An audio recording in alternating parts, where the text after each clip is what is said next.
दोस्तों, यदि आपने भी अवैध कब्जा किया है, इलीगल आपने कंस्ट्रक्शन किया है, तो क्या होता है नगर निगम का प्रोसेस घर को गिराने का, या कैसे बिल्डिंग स्टेप बाय स्टेप गिरती है, प्रोसेस क्या होती है। तो यदि आप ये वीडियो देख रहे हैं तो आपको इन्फॉर्मेशन मिलेगी कि भाई हमें क्या नहीं करना है जिससे आपका फ्यूचर में नुकसान ना हो। अभी आपने रिसेंट में देखा, इंदौर में बहुत सारी बिल्डिंग्स को गिरा दिया गया।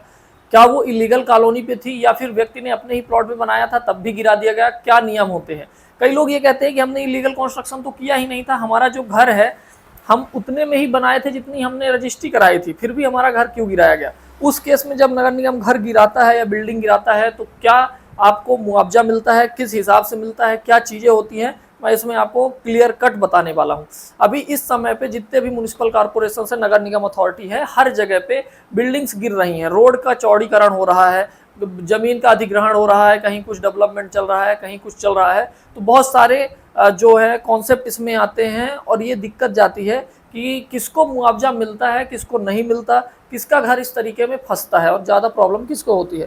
तो यदि आपने अवैध कब्जा कर लिया है, मतलब फॉर एग्जांपल वो होता है कि गवर्नमेंट की लैंड थी, फॉर एग्जांपल कहीं समझिए कि एक रोड गई हुई है, कोई प्रधानमंत्री रोड गई थी, अब उसमें किसी ने आपको सटा के प्लॉट बेच दिया एकदम रोड से। उस समय रोड कम चौड़ी थी, लेकिन आपने प्लॉट खरीदा, जमीन खरीदा, आपको रजिस्ट्री उतने एरिया की मिली, लेकिन चूंकि वो जो रोड थी, रोड से एग्जैक्ट जो सेंटर से जैसे 50 फीट छोड़ना है या 30 फीट छोड़ना है, मान लीजिए प्रधानमंत्री रोड है, 40 फीट चौड़ी रोड है, तो सेंटर से 20 फीट आपको छोड़ना था, फिर आपकी जमीन शुरू होती। लेकिन आपको रजिस्ट्री क्या करा दी गई कि सेंटर से सिर्फ 15 फीट छोड़ के आपकी रजिस्ट्री करा दी गई। तो ये जो 5 फीट का आपने एक्स्ट्रा पैसा दिया, तो वो आपने दिया किसको, किसका, आपकी अपने जमीन का दिया, लेकिन आपने कब्जा किसमें किया, गवर्नमेंट लैंड में। प्राइवेट लैंड में आपने कब्जा नहीं किया, वो 5 फीट आपने गवर्नमेंट लैंड पे कब्जा कर लिया। तो इस तरह के केसेस में अवैध कब्जे हटा दिए जाते हैं और कोई मुआवजा भी नहीं मिलता। जब गवर्नमेंट की लैंड हो, वे चाहे वो रोड चौड़ीकरण का हो, चाहे वो किसी भी प्रकार का अधिग्रहण हो, भला ही आपको लग रहा है कि आपने रजिस्ट्री जितनी कराई उतना ही बनाया है, लेकिन क्या आपने एक्चुअल में उस प्राइवेट लैंड पे अपना कब्जा कर रखा है जिसको आपने खरीदा है, या आपने गवर्नमेंट लैंड पे कब्जा कर रखा है। रिसेंट में हमारे पास 2-3 इंक्वायरी आई, 2-3 लोग हमसे मिलने आए कि सर हमारा इस तरीके का हाईवे में हमने ज़मीन ले रखी थी, उसमें हमने कंस्ट्रक्शन कराया और आज हमारा जो कंस्ट्रक्शन है उसको डिमोलिश किया जा रहा है रोड चौड़ीकरण के नाम पे। और सबसे बड़ी चीज़ उसने ये कहा कि भाई सर हमारा डिमोलिश कर रहे हैं, एटलीस्ट हमें मुआवजा तो मिलना चाहिए क्योंकि हमने पैसा दे रखा है, हमने उतने में ही बनवा रखा है जितने में हमने रजिस्ट्री कराई थी। लेकिन यहाँ पे जो सबसे बड़ा पॉइंट आया दोस्तों, जब हमने उस चीज़ को चेक किया, हम साइट पे गए, उनकी हमारी हम ये चाह रहे थे कि उनका बचा रहे, दिक्कत ना हो उनकी, तो हम गए वहाँ पे, देखा हमने, तो अथॉरिटी से जब हमने बात की तो उन्होंने ये बताया कि इन्होंने रजिस्ट्री तो कराई है, सही रजिस्ट्री कराई है, लेकिन इन्होंने कब्जा, जो इनको बेचने वाला व्यक्ति था उसने रोड से जितना छोड़ना चाहिए, यहाँ पे जितनी चौड़ी रोड है उतना छोड़ के नहीं दिया। इन्होंने कब्जा गवर्नमेंट लैंड पे कर रखा है, वहाँ पे गवर्नमेंट का नाला गया हुआ है, उस नाले पे इन्होंने कब्जा कर रखा, मतलब इनको बेच दिया गया, इन्होंने इसमें बनाया है। इनको जमीन और पीछे से बनानी थी, पीछे इनको लेना था।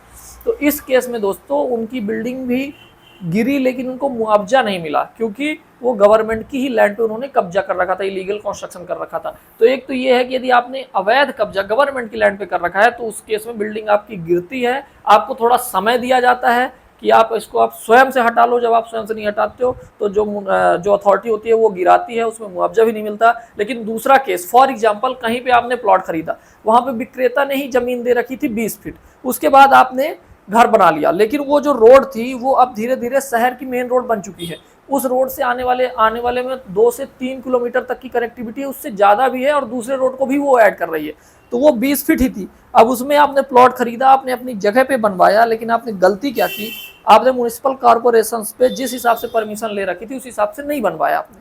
मतलब 10 फीट सामने छोड़ना था तो वो एमओएस आपने नहीं छोड़ा। अब आने वाले टाइम पे गवर्नमेंट को ये जरूरत पड़ रही है कि इस रोड को चौड़ी किया जाए, ताकि इस वाले जो भी इसमें ट्रैफिक जा रहा है, जो इशू जा रहा है, वो ज़्यादा हो, अच्छे तरीके से हो सके। उस केस में गवर्नमेंट आपके कंस्ट्रक्शन को तोड़ेगी, भलाई आपका स्वयं का है, लेकिन उस केस में आपको मुआवजा मिलेगा। अब मुआवजा, कंस्ट्रक्शन ऐसे टूटता नहीं है आसानी से, पूरा सहमति होती है सबकी, तब टूटता है कि रोड चौड़ीकरण होगा तो सबको फायदा होगा। स्टेप बाय स्टेप आपको समय दिया जाता है कि स्वयं से आप अपने तरीके से तोड़ लो, नहीं तो जेसीबी से उसको तोड़ा जाता है, रोड चौड़ीकरण होती है। इंदौर के केस में यही हुआ, रोड का चौड़ीकरण हुआ, कुछ लोगों का कंस्ट्रक्शन सेल्फ कंस्ट्रक्शन भी फंस रहा था, लेकिन उसको अधिग्रहण किया गया, तोड़ा गया कि भाई नहीं, इसको भी ज़रूरत है, तो उसका मुआवजा आपको मिलता है। तो ये केस होता है। और जो यदि आपने इलीगल कर रखा है, नगर निगम इसीलिए 10 फीट छोड़ के चलता है कि कभी जरूरत पड़ी तो 4-5 फीट यदि उसको लेना पड़े तो आपका तोड़ फोड़ घर की बिल्डिंग का नहीं होना चाहिए। इसीलिए आपको जो कंस्ट्रक्शन आपने कर रखा है उसका पैसा आपको नहीं मिलता है एक्स्ट्रा, लेकिन आपको लैंड का पैसा मिल जाता है। मतलब आपको कंस्ट्रक्शन का पैसा तभी मिलता है जब आप घर वहीं पे बनाए हो जहाँ पे एज पर नॉर्म्स बनाना होता है। आई होप इसमें आपको कॉन्सेप्ट क्लियर हुआ होगा। इसकी पूरी एक प्रोसेस होती है इलीगल कंस्ट्रक्शन की, डिमोलिशन की, या फिर जब कोई डेवलपमेंट होता है रोड वगैरह उसके लिए जो अधिग्रहण होती है जमीन, उसकी एक प्रोसेस होती है, उसके तहत ही आपका पूरा प्रोसीजर होता है, काम होता है। तो यदि आपको कोई डाउट है तो आप कमेंट करके पूछ सकते हैं और आपको कमेंट का रिप्लाई मिल जाएगा हमारे एंड से। इस वीडियो में इतना ही, मिलते हैं अगले वीडियो में। Thank you.